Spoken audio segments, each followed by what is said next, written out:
Na aula passada, nós estudamos o relevo brasileiro. Dividimos em duas aulas, as características gerais e depois algumas características específicas do relevo brasileiro. A mesma coisa a gente vai fazer com a hidrografia. Hoje a gente vai trabalhar as características gerais e na próxima aula a gente vai trabalhar as características específicas da hidrografia. Bom, o que a gente tem aqui? A gente tem um mapa da hidrografia brasileira. É um mapa que está dividindo a hidrografia brasileira em bacias hidrográficas, nunca esquecendo que a bacia hidrográfica ela é formada por um rio principal e os seus afluentes. Os afluentes são os rios que desaguam nesse rio principal. Então, nós temos aqui a bacia amazônica como exemplo clássico disso. Nós temos o rio Amazonas, que é o rio principal, e alguns dos seus afluentes que desaguam no rio Amazonas. Aqui em destaque estão o Juruá, o Purus, o Negro, que são o Jari, o Xingu, que são rios que desaguam no rio Amazonas e que formam, junto com outros afluentes, a bacia amazônica.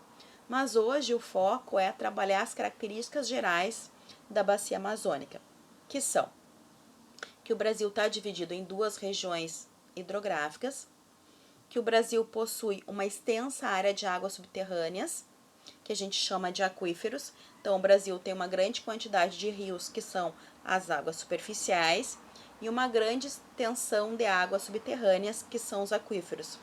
É importante saber também que os rios brasileiros nascem em relevos baixos ou em baixas altitudes, que a única exceção que nós temos é o rio Amazonas, que nasce na Cordilheira dos Andes, que a maior parte dos rios brasileiros são perenes, ou seja, eles têm durante o ano inteiro. Tá? Os rios eles podem ser perenes, quando a gente tem o rio o ano inteiro, ou eles são temporários, quando eles aparecem em determinadas épocas do ano. A gente tem poucos lagos, a maior parte dos nossos rios desaguam no mar, então nós temos bacias, exorreicas, tá? E que os rios brasileiros que mais se destacam são o Amazonas, o Tocantins, Paraná, Tietê, São Francisco, Jacuí, Gravataí, Araguaia, Madeira, Purus e Paraguai.